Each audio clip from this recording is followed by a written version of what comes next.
Okay, so today is International Animation Day, and I'm just going to be working some crochet freeform and adding to what animation is. I mean, because sometimes I think that the word semantics kind of gets lost in the expansion of a growth mindset related to what we can do on the internet and what is animation. Okay, so I'm just going to be working on, I think I'm going to work a crochet pineapple as my first free form. And I'm just going to make a series of, I'm going to start off with 6 double crochet here. So I've got 3, 4, 5, and 6. If anyone has any questions, please leave them in the comments. Well, hello, Miles. Hello, Miles. Okay, now I'm going to flip around and I am going to work 2 double crochet in each stitch across. 1, 2,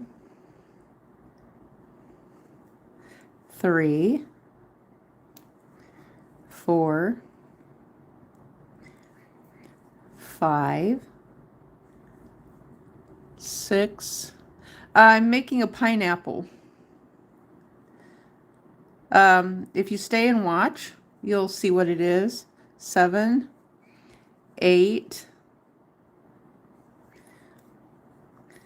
9, 10,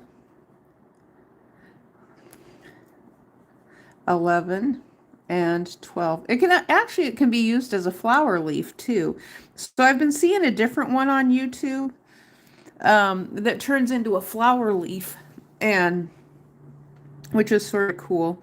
And it has a different closure, but it looks just like the pineapple though. And so I think I'm going to try to do the other one, within the time I've allocated myself for doing a live stream here.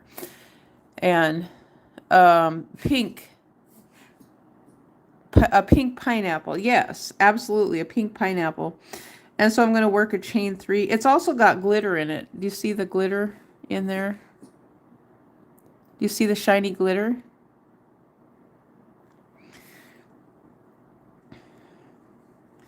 I'm always so happy when I order something from Amazon and they have a suggestion for something that they know I like, and it's on sale. It's on their deals. Always think that's nice. Now, I did notice just before I got on here that Amazon actually has laid off 14,000 to 30,000 corporate workers. They did that just, I guess, today in an announcement. They've laid off a whole lot of workers. So, how do I speak other languages? How do you speak? I don't know. You'd have to learn it because I don't speak other languages. It's just little things I've picked up here and there. I've never spoke other languages my own self. The only thing I've ever known is English. And so, if you want to speak other languages, you would have to use Google Translate if that's something you want to write in the comments. But I'm going to tell you right now, if you do something like that, American people do not like the foreign languages written in the chat because we can't read what it says. And so, yeah, people don't like it when you speak English or when you speak Spanish in the chat because of the fact that we don't understand what it is. I mean, people have written now, I've had people write in mine, and I do get Google Translate on it. I had a translate on it just yesterday, I believe. And so Google periodically gives me a translate, and I knew they do it. It's not consistent though, but it's every once in a while I'll get a translate, so And, so if you want to speak other languages, though, you literally have to learn the other language. And so, there comes a point for American citizens that foreign language becomes spam. Because people want to know what you're saying. We don't want to have to guess. How are you crochet so well? Oh, practice. It's something I've been doing for like 43 years, I think.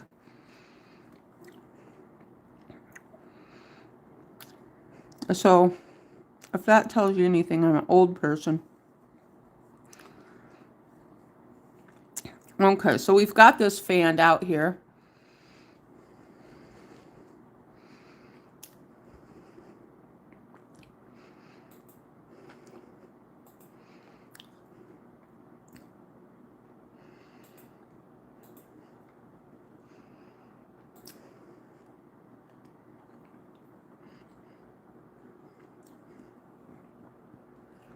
Let's see here.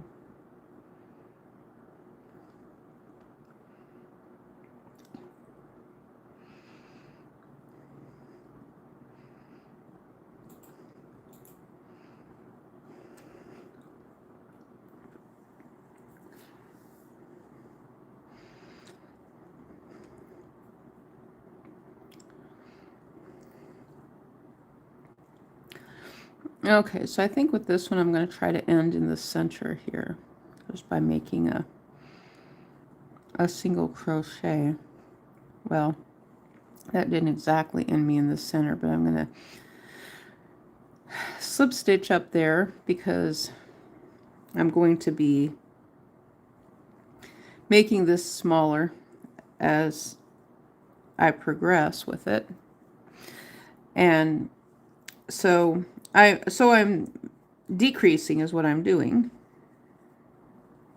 1, 2, 3, single crochet, 1, 2, 3, single crochet, 1, 2, 3.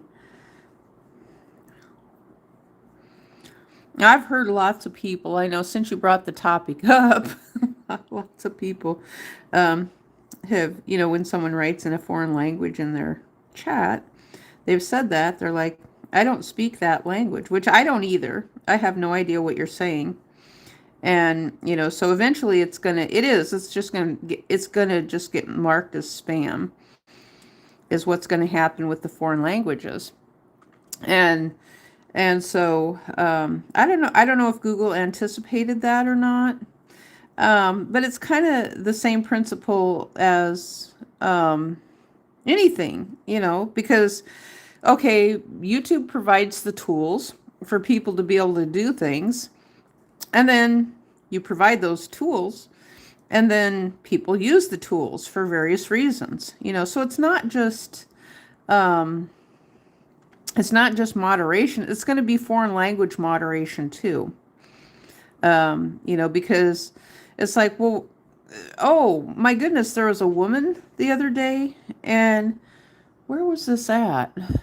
She was talking about, on one of the YouTube lives, she was saying something about that she said a word in, I don't even remember which language, Persian maybe or something. She said she used a word in a foreign language, and she didn't know that it was a curse word or something that was filtered in YouTube's filter, and she got a warning from YouTube. That's what she said. So apparently YouTube is filtering foul language, curse words, and anti-Semitics in foreign languages now, which they should. For the sake of equality, they really should. And so I believe that the United States in and of itself has many foreign language experts who are American citizens. And so they're able to know enough about the foreign languages that they're able to provide input to know what anti-Semitic from foreigners is. And so it's like, I always said this myself. It's like, well, why should why should foreigners be able to get away with writing nasty sentiment about American citizens in the chat just because we had the platform first, and so they're writing nasty things about us, but then we get censored when we write it in English. They know that, but then they can say nasty things from their side to us and not get censored. And I've always thought, well, that's rather unfair as well. It's like, the foreigners need to get censored too. I mean, they shouldn't get a pass, should they? For the sake of equality. I don't know what you wrote there, Lizney. But yeah, everybody does that. They write like that because we have. Oh yeah, I know what word that could be. I can only guess. Yeah, and so we can't write.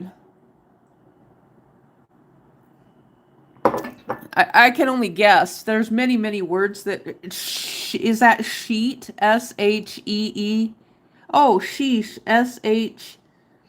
SHEESH. I think that sheesh. Goodness, like sheesh. This is going insane and crazy related to the censorship. Yeah. And so I was having one that was kind of fun yesterday, though. I had a sticky key again. And so I've been having a whole series of sticky keys. I hope this is decreasing. It really doesn't look like it is. It's supposed to be. I might have to do it a little bit harder because it doesn't really seem like it's okay. Maybe that's my mistake. I don't know. Yeah, okay, that looks right. Okay, let's slip stitch in here. So I had a sticky key, and it was sticking. I was writing the word P, and I would come in front of it, which was so funny. And so every time I wrote the word P, it would be IP. So I just left it, and I thought, okay, let's see what kind of words we come up with this. It was hilarious, actually. I thought it was funny. And then I wrote the word K, and then there was a little winky after it. So I'm not K winky, quinky. Oh, quinky, a quinky dink. Have you? Yeah. That just reminded me of the quinky dink. The K in the winky, which is quinky, KWI. Yeah, quinky. I didn't think of that yesterday, but I wasn't live streaming though either. But apparently AI understands my sense of humor though, which is kind of fun. I mean, I've never had any ill intentions towards anyone, ever.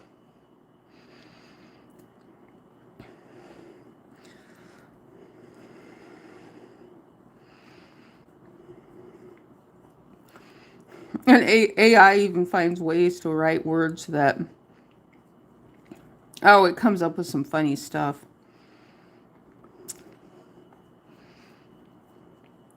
So I'm just working a series of chains.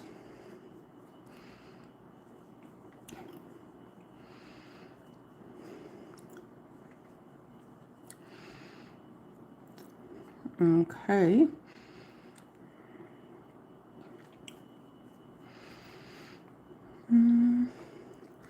That's what I'm doing, working a series of chains here. I have 3, I'm not sure here. I'm just going to work them in here like this till it's done. And we're working a pink pineapple. That's what we're working on, is a pink pineapple.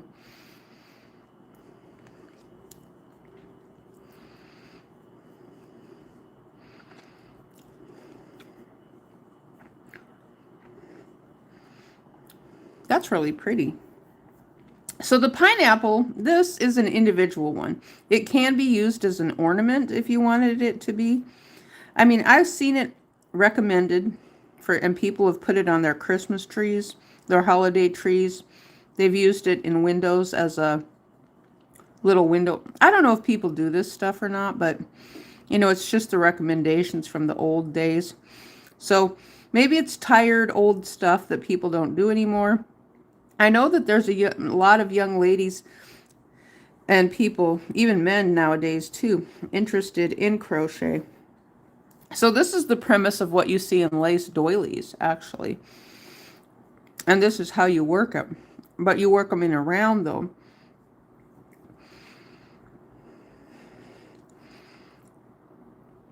And so between, actually, what happens is then you work a series of chains and double crochets to make up, expand, because you've got to do your increases.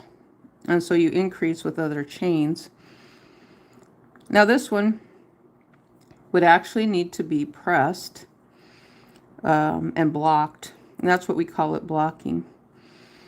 And so when I say blocked, that simply means that you make it wet and you block it so that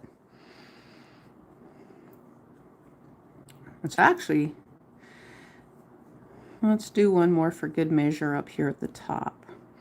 Give it a little bit of a point. Okay. So pineapple, there's the pineapple. You see the basic premise of the shape here. So it looks sort of like a pyramid, which it is. But it's a pineapple right there. So that's the basic premise on how to make a crochet pineapple. And so you can see some of the little points right here. If I would have just done a slip stitch instead of a single crochet was not necessary probably. I would have had a smoother edge. Now if I wanted to, I could go around up here. See this? Here's how it looks like a pineapple. And actually, if I went around and up here, I could turn this into a flower leaf too. Do you see the shape here? It could also be a flower leaf. And that's the one. Wait, hey, wait a second. Let me try this. Okay. Because I'm going to rip it out anyway. I'm not going to keep it like this, but I'm going to go down the side here. Slip stitch or single crochet? Let me single crochet. I don't want to pull it too tight. And I'll kind of show you the premise of the one that I've been seeing on YouTube. I might need to... Now they use the puff stitch instead. I can do the puff stitch next. So this is just the free form. So if I was making a lace doily, I would layer this stuff on top. And I've done that before. Actually, I've just made circles around something like this, making a lace doily, and it turns out really, really pretty. It's the what was the other? It's a it's a. I didn't want to use the word motif anymore. I wanted to use, I guess, a block, a crochet circle. You know, so something that you join. I had another word that I was going to use instead of motif because that's not something that people use a whole lot. I was using something more common and now I don't remember what it was. I like to use references that are more common for the purpose of people knowing what I'm talking about. So I'm going to work some Tunisian along here like this and just pull up a series of loops like this. And I'm just randomly putting my hook in here like that across the top here. Maybe I should, wait a second. Yeah, I need to move this over a little bit more. I'm going to work a slip stitch. I don't need it to be that much. Yeah, slip stitch. Maybe I should have done slip stitch along the side, but I'm going to be ripping this out anyway. Okay, let me do one more slip stitch and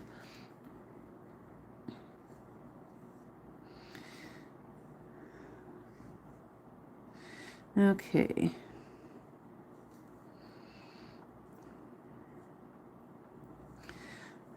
I'm curious to see how this works out now. Okay, so I'm going to do a little series of Tunisian first, a little row of Tunisian here. Just kind of as the base. I still think this would make a beautiful flower petal too. It will. Oh my gosh. See how it curves? It'll make a beautiful flower petal. And so, okay, now this time, okay, I'm going to pull up. Now I'm going to, I want to go through and then pull up and then, should, no, just keep, don't second guess, just keep doing. Okay, now we're going through here. Hang on. Let's see if, well, okay, let's go through here instead. We're going to go between and between and between. Okay, and now I'm just going to pull through all these. You see how we turned that into a flower petal? And we added a little bit more curve to it. Now, if I was going to leave it like this and turn it into a complete flower petal, a pineapple flower petal, do you see how it curved even more? Which means that you might want to stiffen it. You know, use some fabric stiffener or glue or something, or you could just leave it like this too. Actually, if you leave it like this, then you have the ability to be able to shape it at a later time. And so that's the thing that I think is kind of nice with just leaving it and not adding stiffening to it, which that could be, as I said, just flour, not flour. It could be fabric glue, which they sell. I think some people just use Elmer's glue. So do you see how that, you know, so it looks like a giant leaf too. Is that a giant leaf? I like that. I think that's a lot of fun.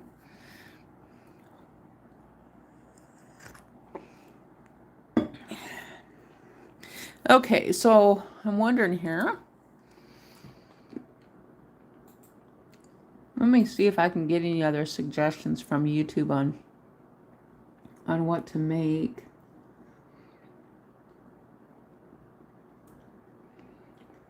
Is that a snowflake?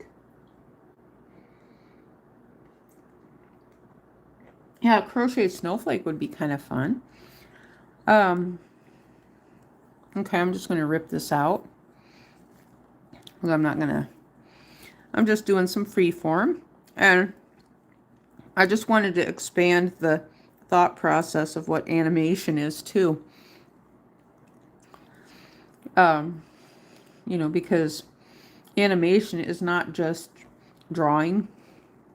Animation, actually, me ripping this out right here like this is an animation. It's rather satisfying to rip. Maybe that's why we do it. I think collectively, us as crocheters and knitters, we find something very satisfying about pulling our work apart when we frog it and rip it and rip it. There is something satisfying about pulling our work apart. This is how we reverse engineer too. I mean, you don't even have to pull it apart to reverse engineer. You can just look at it if you're inclined to do so. There. That's very satisfying. Now I have a great big yarn barf pile. That's what I started with, was a great big yarn barf pile.